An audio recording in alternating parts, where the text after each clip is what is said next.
Imagine this. A man walks into a grocery store and shoots two strangers in cold blood. Now, this crime is caught on camera, and he confesses without hesitation. There's no doubt about what happened. But when he gets to court, he pleads not guilty by reason of insanity. The jury agrees, and he's not sent to prison, but instead he's admitted into a psychiatric hospital where 2 years later he is released. Now, meanwhile, the victims' families are still grieving. They don't ever get closure, they don't get justice, they only get a bunch of questions. This isn't some rare legal twist, it's something that happens far too often in murder cases. And today I want to talk about something that is deeply uncomfortable but crucially important.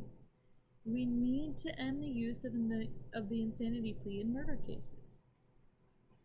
Because it's not about ignoring mental illness, it's about preserving justice, protecting the public, and ensuring that taking a life always comes with real consequences. Let's begin with the basic understanding. The insanity plea allows a defendant to argue that due to a mental disorder, they didn't understand their actions or didn't know right from wrong at the time of the crime. Now, if the court agrees, the person isn't held criminally responsible. They are found not guilty by reason of insanity. And instead of going to a prison, they go to a psychiatric hospital. Now, here's the catch. These individuals are not sentenced in the same way as a convicted felon. They are held until doctors decide they are no longer a danger. That could be 10 years or it could be 2. This is especially dangerous in murder cases because someone who has taken a life is often released before they've served even the minimum sentence that someone found guilty of manslaughter might face. Now, in some states like Oregon, more than a third of people found not guilty by reason of insanity or for violent crimes are released in under 5 years.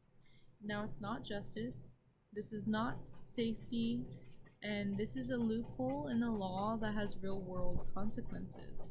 Because let's talk about the dangers that this plea presents, not just legally, but morally and socially. First, it undermines justice. Imagine being the parent of someone who was murdered, only to watch the killer avoid prison entirely. This happens more often than people realize, and the use of insanity pleas sends a message that mental illness can erase responsibility. But when a life is lost, there is no undoing that. Justice should not be optional. Second, it puts the public at risk because psychiatric evaluations are not always accurate and cured in a dangerously flexible term. Um, People who commit murder once are statistically more likely to do it again, because especially if their underlying condition isn't constantly treated or monitored. And yet, once released, many of these individuals aren't even placed on long term watch lists. Third, it erodes trust in the legal system because when public sees people avoid consequences by claiming mental illness, even in clear cut violent cases, it sends a message that the law is subjective, that justice is negotiable, that you can literally get away with murder under the right conditions. And so we lose faith, not just in outcomes, but in the entire idea of fairness. Now, let me be clear about this. This is not a call to ignore or dehumanize um, people with mental illnesses. The vast majority of people living with mental disorders are not violent. And those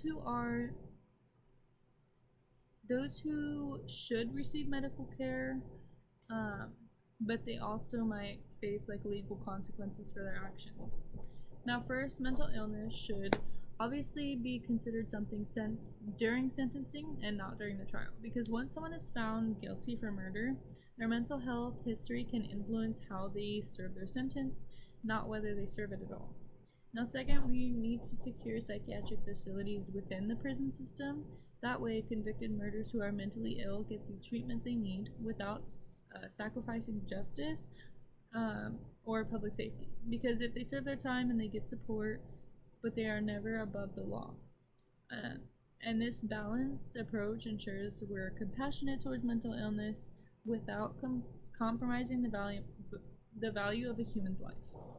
Now, let's remember what's really at stake here, because every time a murderer uses the insanity plea and walks free, a message is sent that life is negotiable, that justice is flexible, and that accountability has exceptions. But it shouldn't.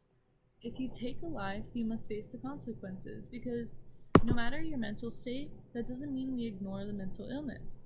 It means we treat it responsibly, with guilt, after guilt is established, not as a way to avoid guilt altogether. So I ask you, when it comes to something as serious as murder, should we allow a legal loophole to decide who walks free? Because it's time to end the insanity plea for murder, for the sakes of justice, for the sake of public safety, and for the sake of every victim whose voice can no longer be heard. Thank you.